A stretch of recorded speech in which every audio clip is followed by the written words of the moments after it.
Hi ಎಲ್ಲರಿಗೂ welcome to our channel Mithun Raj ಅಡುಗೆ ಮನೆ. ಇವತ್ತಿನ ವಿಡಿಯೋದಲ್ಲಿ ಸ್ಪೆಷಲ್ ಆಗಿ ನಾನು ಕಡಲೆಕಾಳಿಂದ ಒಳ್ಳೆ ಮಸಾಲ ಗ್ರೇವಿ ಮಾಡಿ ತೋರಿಸ್ತಾ ಇದ್ದೀನಿ. ಯಾವಾಗಲೂ ನಾವು ಕಡಲೆಕಾಳಿಂದ ಒಂದೇ ರೀತಿಯಾಗಿರುವಂಥ ಪಲ್ಯನ ಮಾಡ್ತಾನೆ ಇರ್ತೀವಿ. ಒಮ್ಮೆ ನಾನು ಹೇಳ್ಕೊಟ್ಟಂಗೆ ಈ ವಿಧಾನದಲ್ಲಿ ಮಾಡಿ ತುಂಬ ಅಂದರೆ ತುಂಬ ಚೆನ್ನಾಗಿರುತ್ತೆ.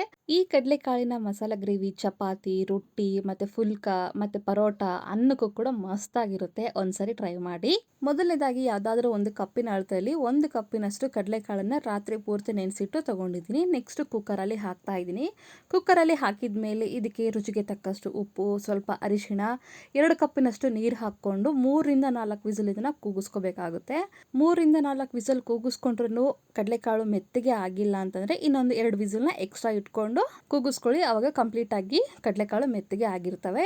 ಮೆತ್ತಗಾದ್ಮೇಲೆ ಲಿಡ್ಡನ್ನು ಓಪನ್ ಮಾಡಿಬಿಟ್ಟು ಈ ರೀತಿ ಮುಟ್ಟಿ ನೋಡಿದ್ರೆ ಇಷ್ಟು ಮೆತ್ತಗಾಗಿರಬೇಕು, ಇದು ಪರ್ಫೆಕ್ಟ್ ಆಗಿದೆ ಅಂತ ಅರ್ಥ.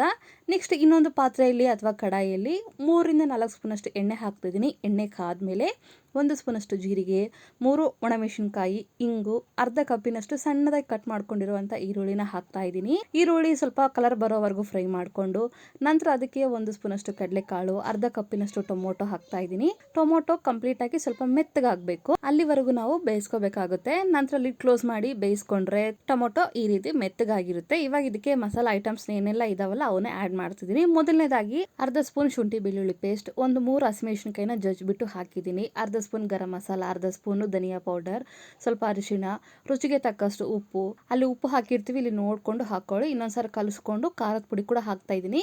ಖಾರಕ್ಕೆ ಎಷ್ಟು ಬೇಕೋ ಅಷ್ಟು ನೋಡಿಕೊಂಡು ಹಾಕ್ಕೊಳ್ಳಿ. ಹಸಿಮೆಣಸಿನಕಾಯಿ ಕೂಡ ಹಾಕಿರ್ತೀವಿ, ಅದಕ್ಕೋಸ್ಕರ ಖಾರ ಎಷ್ಟು ಬೇಕೋ ಅಷ್ಟು ನೋಡಿಕೊಂಡು ನಂತರ ಇನ್ನೊಂದ್ಸರಿ ಕಲಿಸ್ಕೊತೀನಿ. ಮೀಡಿಯಂ ಫ್ಲೇಮಲ್ಲಿ ಇಟ್ಕೊಂಡೆ ಕಲಿಸ್ಕೊಳ್ಳಿ.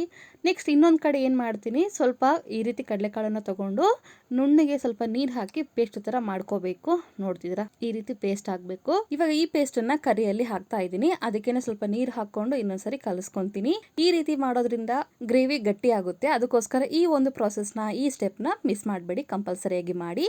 ಲೋ ಫ್ಲೇಮಲ್ಲೇ ಇದನ್ನು 1-2 ನಿಮಿಷ ಬೇಯಿಸ್ಕೋಬೇಕಾಗುತ್ತೆ. ಬೇಯಿಸ್ಕೊಂಡಿದ ನಂತರ ಆಲ್ರೆಡಿ ಕುದಿಸಿರುವಂಥ ಕಡಲೆಕಾಳನ್ನು ನೀರಿನ ಸಮೇತ ಹಾಕಿಬಿಟ್ಟು ಇನ್ನೊಂದ್ಸರಿ ಕಲಿಸ್ಕೊಳ್ಳಿ. ಇಲ್ಲಿ ನೀವು ಉಪ್ಪು ಕರೆಕ್ಟ್ ಆಗಿದೆನಾ ಇಲ್ಲ ಅಂತ ಒಂದ್ಸಲ ಚೆಕ್ ಮಾಡಿಕೊಂಡು ಕಡಿಮೆ ಇದ್ರೆ ಇನ್ನೂ ಸ್ವಲ್ಪ ಹಾಕ್ಕೊಳ್ಳಿ. ನಾನು ಹಾಕಿರೋ ಕ್ವಾಂಟಿಟಿಗೆ ಕರೆಕ್ಟ್ ಆಗಿದೆ. ಮುಚ್ಚಳ ಮುಚ್ಚಿ 5 ನಿಮಿಷ ಲೋ ಫ್ಲೇಮಲ್ಲೇ ಬೇಯಿಸ್ಕೊಂಡಿದ್ದೀನಿ.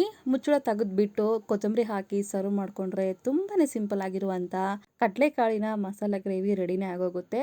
ಈ ಥರ ಮಾಡೋದ್ರಿಂದ ರೆಸ್ಟೋರೆಂಟ್ ಸ್ಟೈಲಲ್ಲಿ ನಾವು ಹೋದಾಗ ತಿಂತೀವಲ್ಲ, ಸೇಮ್ ಟು ಸೇಮ್ ಅದೇ ಫೀಲ್ ಬರುತ್ತೆ, ಅದೇ ಟೇಸ್ಟ್ ಬರುತ್ತೆ. ಒಂದ್ಸರಿ ನಾನು ಹೇಳ್ಕೊಟ್ಟಂಗೆ ಈ ವಿಧಾನದಲ್ಲಿ ಮಾಡಿ. ನಾರ್ಮಲ್ಲಾಗಿ ಚಪಾತಿ ಮಾಡೋಕ್ಕಿಂತ ಒಂದ್ಸರಿ ಈ ರೀತಿ ಪರೋಟ ಟೈಪ್ ಮಾಡಿಕೊಂಡು ತಿನ್ನಿ, ಸಖತ್ ಕಾಂಬಿನೇಷನ್ ಅಂತ ಹೇಳ್ಬೋದು. ಖಂಡಿತ ಈ ರೆಸಿಪಿ ಟ್ರೈ ಮಾಡ್ತೀರ ಅಂದ್ಕೊಂಡಿದ್ದೀನಿ. ಈ ರೆಸಿಪಿ ಇಷ್ಟ ಆದರೆ ನನ್ನ ಚಾನಲ್ನ ಲೈಕ್, ಶೇರ್, ಕಮೆಂಟ್ ಮಾಡೋದನ್ನು ಮಾತ್ರ ಮರಿಬೇಡಿ, ಓಕೆನಾ? ಮುಂದಿನ ವಿಡಿಯೋದಲ್ಲಿ ಮತ್ತೆ ಸಿಗ್ತೀನಿ. ಅಲ್ಲಿವರೆಗೂ ಟೇಕ್ ಕೇರ್, ಬಾಯ್.